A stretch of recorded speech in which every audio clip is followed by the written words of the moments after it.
She had 2 seconds to decide. Let the mafia boss marry the woman who planned to kill him, or kiss him in front of 300 armed men and lose everything. Ivana's hand was already moving before her brain caught up. Guards shifted, guns appeared, Diana's champagne glass froze halfway to her lips, and Ivana did the one thing a waitress in Pyongyang should never do. She pressed her mouth against Don Costello's. Hey family, before we go any further, drop a comment right now and tell me where you're watching from. Your city, your country, doesn't matter. I want to know who's here. And hit that subscribe button, because what I'm about to tell you will have you demanding part 2. Let's begin. The ballroom exploded into chaos. Crystal shattered. Men who'd executed people without blinking reached instinctively for weapons concealed under tailored jackets. Conversations died like someone had cut the power. Don Costello stood completely still, his expression unreadable, dark eyes locked on the woman whose lips had just touched his. Ivana pulled back slowly, her entire body shaking, and pressed something small into his palm. Her phone, still recording. Her lips brushed his ear, voice barely a whisper. "Watch it. Don't react. Trust me." Hands seized her immediately. Security yanked her backward so violently her feet nearly left the floor. Someone shouted in Korean. Someone else cursed in Russian. Chairs scraped. Bodies moved. The room prepared for blood. "What is this?" Diana screamed, her perfect face twisting with rage and humiliation. "Get her away from him, now!" Ivana didn't fight. Her heart hammered so hard she thought it might break through her ribs, but her eyes stayed on Don Costello's face. She needed to see something, anything that told her she hadn't just thrown her life away for nothing. For 3 seconds his face revealed nothing, then his fingers closed around the phone. Such a small movement, barely visible, but it changed the entire room. Enough. His voice was quiet, controlled, absolute. The kind of voice that didn't need volume to command. Let her go. The guards hesitated. "Sir, she assaulted you." Don Costello turned his head slightly, just slightly, but the look in his eyes made grown men step back. "I said, let her go." They released her instantly. Shock rippled through the crowd like electricity. Diana stared at him, disbelief written across every feature. "You cannot be serious. She just humiliated both of us in front of everyone who matters." He didn't look at her. His eyes never left Ivana. "Everyone out. The party is over." Protests erupted immediately, confusion, anger, but no one argued for long. When Don Costello ended something, it ended. Within minutes, the grand ballroom began to empty. Ivana stood frozen, legs trembling, her plain black uniform wrinkled from rough hands, pulse roaring in her ears. She had done it. She had warned him. Whether she survived the next hour was no longer in her control. They escorted her through a service corridor she'd never seen before. No windows, one door, 2 chairs, cold fluorescent lighting that made everything feel like an interrogation. The door closed, locked. Ivana sat down slowly, hands folded in her lap to hide the shaking. Her mind kept replaying Diana's voice from earlier, the voice she'd overheard in the kitchen while clearing champagne glasses. After the wedding, obviously, accidents happen all the time, and with everything transferred to my name already, no one will question it. The other woman had laughed, actually laughed, like Don Costello's death was a business transaction, something to check off a list. Ivana swallowed hard. She should have walked away, should have pretended she heard nothing. But then she'd remembered the way Don Costello had smiled earlier that evening, accepting congratulations from people who would divide his empire before his body was cold. The door opened. Don Costello stepped inside alone. He closed it behind him, locked it himself.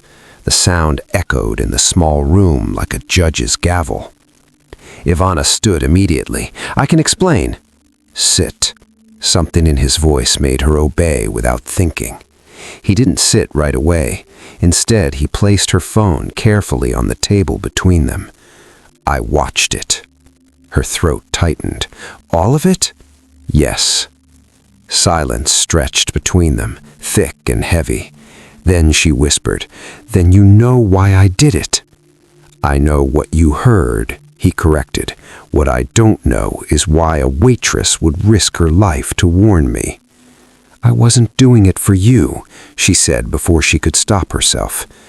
His eyebrow lifted slightly. "Then for who?" "For me," she said quietly. "I couldn't live with myself knowing and doing nothing."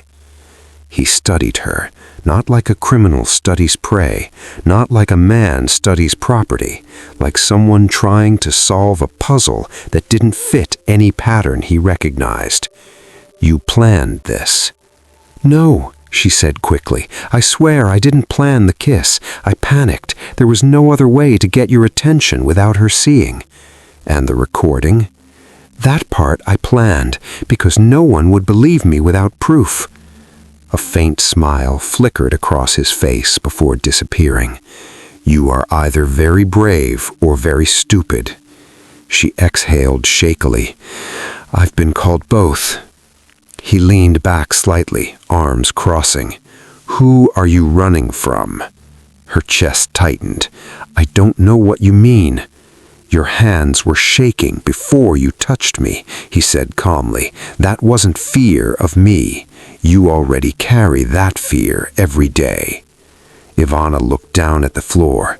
"His name is Ezra Olsen, and he doesn't understand the word no." Don Costello said nothing, letting the silence pull more truth from her. "She used to say he loved me," she continued, voice barely steady. "Then he started controlling everything, where I went, who I saw, what I wore. When I tried to leave, he followed me, threatened me. The police told me to change my number, like fear is something you can just delete." "That's why you took this job," he said, not a question. "Yes, to disappear." "And after tonight?" he asked. She met his eyes. "I didn't think past tonight." Don Costello stood for a moment, then surprised her by saying, "You saved my life." The words landed heavy between them. "Which means you are now under my protection." Her breath caught. "I didn't ask." "You didn't need to," he said. "No one who saves me walks away unguarded." She nodded slowly, exhaustion washing over her like a wave. "What happens now?" His gaze softened just slightly. "Now," he said, "everything changes." Don Costello gestured toward the door. "Come with me." Her pulse spiked. "Where?" "Somewhere safer than this room." 2 guards appeared immediately in the hallway. "Escort her, no restraints." That alone told Ivana how drastically the night had shifted. They led her through corridors she'd never seen, private elevators, quiet halls far from the chaos. She could still hear Diana's voice echoing somewhere behind closed doors, sharp and hysterical, before being muffled. They reached an underground garage where a black car waited, engine already running. Don Costello opened the back door himself and gestured for her to get in. As soon as the door closed, the tension she'd been holding back finally cracked. Her hand started shaking violently. She clasped them together, trying to hide it, but it was useless. Don Costello watched her from the opposite seat. "You're safe for now. Breathe." She tried, failed, tried again. "I didn't think I'd make it past tonight. I really didn't." "You did, because you acted." The car pulled away smoothly, leaving the venue and her old life behind.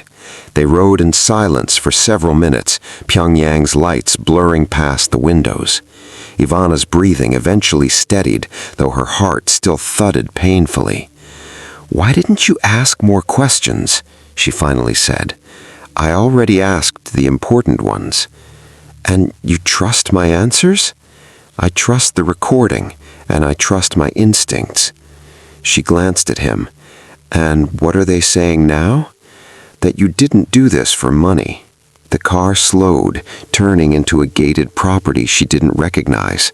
High walls, guards, cameras, the kind of place no one stumbled into by accident. "This isn't a police station," she murmured. "No, it's one of my residences." Her nerves flared again. "Why bring me here?" "Because if what you told me about Ezra is true, then wherever you were staying is no longer safe." They were escorted inside. The house was quiet, minimalistic, intimidating in its calm. Don Costello handed her a glass of water. She drank it greedily.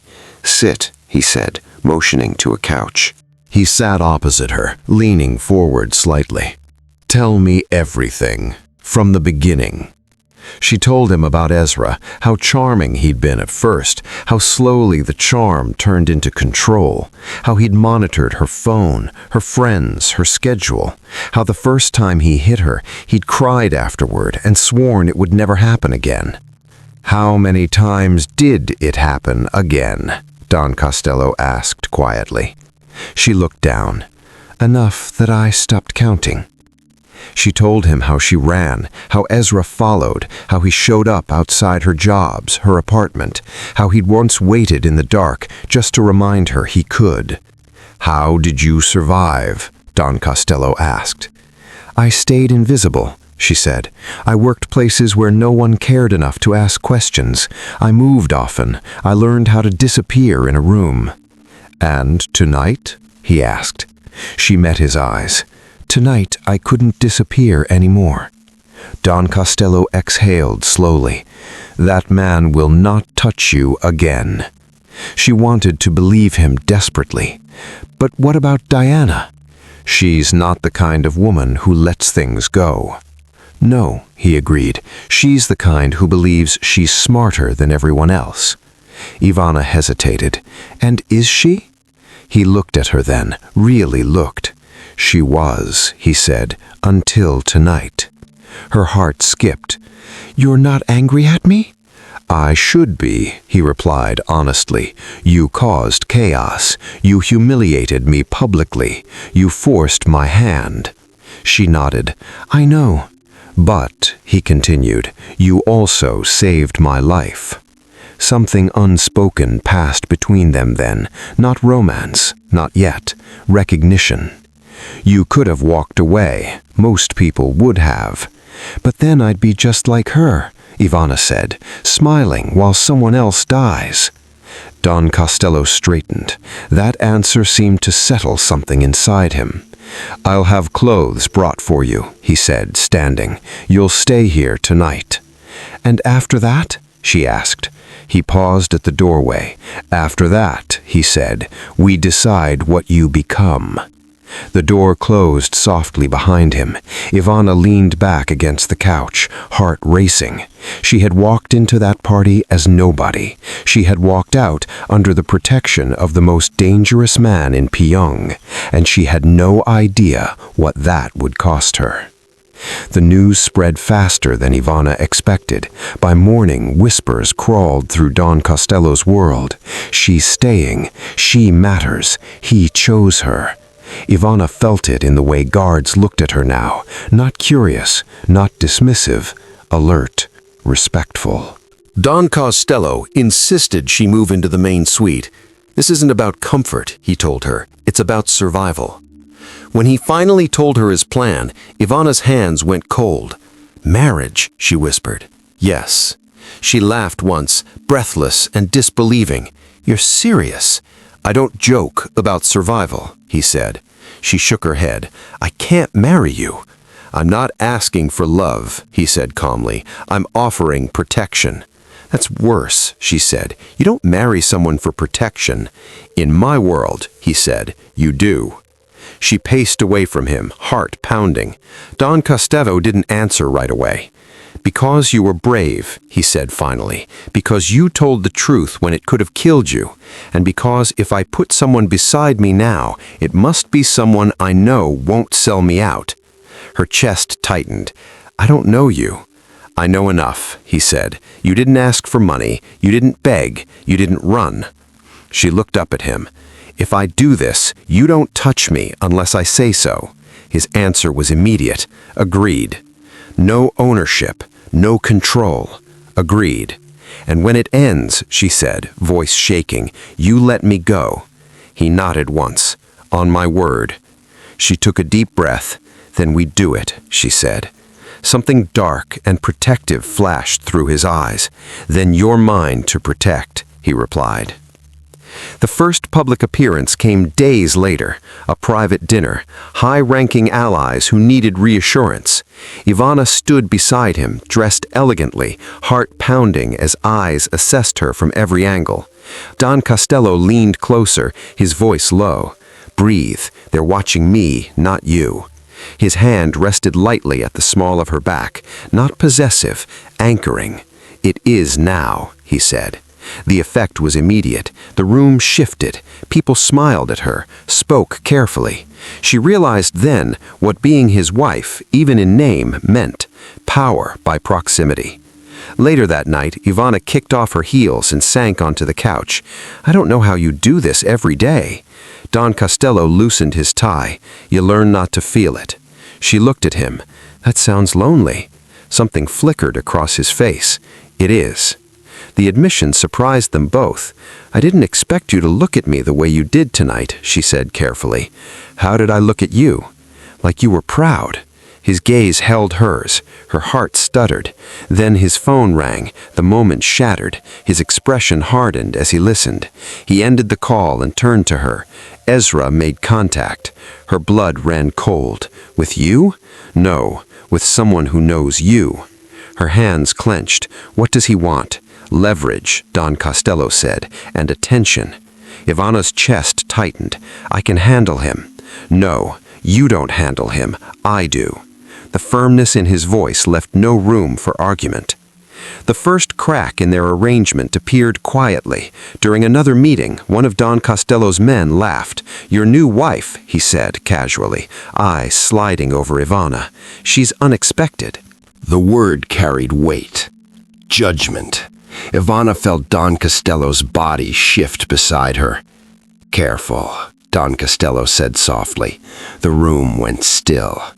Don Costello's hand moved then, not to threaten, but to rest lightly over Ivana's folded fingers.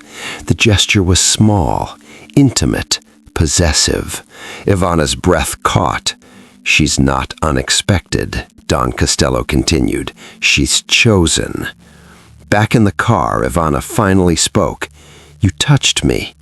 He glanced at her. "Did you want me to stop?" Her heart pounded. "No." The word hung between them heavier than any contract. That night, they stopped pretending. One evening, after a tense call, he sat beside her on the couch instead of across the room. She stiffened instinctively. He noticed, pulled back slightly. "I won't cross lines," he said. "I know," she replied. "I just need a moment." He nodded, waited. After a few seconds, she leaned back. "You can stay." He did. Their shoulders brushed, nothing more. It was somehow worse than a kiss. Then Ezra broke the silence. Ivana found a message waiting on the burner phone Don Costello had given her. "You think hiding behind him makes you untouchable. You still belong to me." Don Costello saw the change in her face instantly. She handed him the phone without a word. His expression darkened, not with rage, with cold intent. That night, Don Costello didn't sleep. Ivana knew because she didn't either. At some point, she left her room and found him standing by the window. "You should rest," she said quietly. He didn't turn. "I will, later." She stepped closer. "Is it always like this, waiting for the next move?" "For people like me, yes," he said. "For people like me, this is new." He turned then, looked at her carefully. "You can still walk away." She shook her head. "I don't want to." The honesty surprised them both. Silence settled between them, thick and fragile. "You never asked what I want after all this ends," she said softly. He frowned slightly. "What do you want?" She looked up at him. "Peace." His expression softened. "So do I." The next morning, everything escalated. One of Don Costello's men was attacked. not killed, warned, a message carved where only insiders would see it. Ezra's signature. He's getting closer, Ivana whispered. Yes, he agreed, which means this ends soon. Don Costello stepped closer, lowering his voice. By removing the illusion that you're only protected by strategy. Her heart raced. What does that mean? It means, he said, eyes locking onto hers, we stop pretending. Pretending what? That this marriage is just survival. The air between them shifted. Don Costello, she began, I won't touch you until you tell me to. Her voice was barely audible. And if I never do, then I'll still protect you, but I won't lie about what I feel. Her breath caught. What do you feel? He hesitated. That hesitation said everything. Before either could say more, his phone rang. Don Costello looked at the screen, then at her. Stay close to me from now on. I already am, she replied. And this time, neither of them pretended the words meant nothing. The resolution came 3 days later. Don Costello found Ezra, not in a warehouse, not in some dramatic showdown, in a quiet apartment on the edge of Pyongyang where Ezra thought he was untouchable. When Don Costello returned that night, Ivana was waiting. She stood the moment she saw him. Is it done? Yes. She studied his face. Do you regret it? No, he said, but I regret that you needed me to. Tears slid down her cheeks. I didn't want this blood on you. It was already there, he said gently. You didn't put it there. She nodded slowly, then reached into her pocket and pulled out the contract they'd signed. She tore it in half, once, twice. I don't need a contract anymore, she said quietly. I need a choice. His eyes held hers. Whose? Mine, she said. I love you, Ivana said suddenly. The words surprised her, but they were true. Don Costello closed his eyes briefly, like the confession hit somewhere deep and vulnerable. I've loved you since the moment you chose my life over your safety, he admitted. I just didn't think I deserved to say it. She stepped closer. Do you still think that? No, he said, because you're still here. They kissed then, not desperate, not careful, certain. The world outside could burn. They'd already survived worse. Months later, there was a wedding, not extravagant, not secretive, just honest. No contracts, no deals, only choice. When Ivana walked toward him, Don Costello didn't see the woman who once trembled in fear. He saw the woman who saved his life when it would have been easier to walk away. Later that night, as they stood alone, Ivana rested her shoulder on his. Do you ever think about that night? All the time, he admitted. It cost me everything. She smiled. And gave you something better. He kissed her hair. It gave you. Sometimes the bravest thing you can do isn't fight or run. Sometimes it's speaking up when silence would be safer, and choosing love when fear tells you not to. Because the right choice doesn't always arrive gently. Sometimes it arrives with shaking hands, a reckless kiss, and the courage to change everything. So let me ask you, if you were Ivana, would you have stayed silent, or would you have risked everything to save him? Drop your answer in the comments, and if you enjoyed this story, don't forget to like, subscribe, and share, because more powerful stories like this are coming your way. Thank you for watching.